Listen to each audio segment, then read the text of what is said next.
At least trade করার আগে 5-10 minute device টোভাইস দূরে রাখা একটু বসেন। আপনার যেই জার্নাল বানাইছেন দৈনিক যে 4-5টা ট্রেড নেবেন, ওটা তো ড্র করছেন অবভিয়াসলি, যে আজকে আমি এই 5টা ট্রেড নিব, এটা আমি এইভাবে ড্র করে রাখছি যে গোল্ড এই সিচুয়েশনে গেলে আমি ট্রেড নিব। এটা আমাদের তো দৈনিকই থাকে, প্রফেশনাল মানুষের থাকলে আপনার তো 100% থাকা উচিত হ্যাবিট।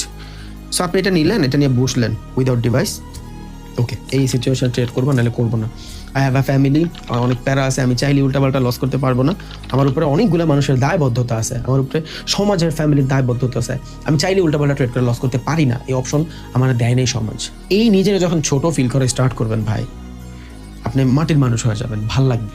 সো ট্রেডিং করতে যাওয়ার আগে 2-5 মিনিটের জন্য হইলেও যদি একটু কাম ডাউন হন, দেখবেন নিজের ব্রেন কাম হয়ে যাবে, যে don't be aggressive, you have a management, you have a plan, you have a whole chart in the market, কোন 5টা মার্কেটের ভিতরে তুমি এন্ট্রি নিবা।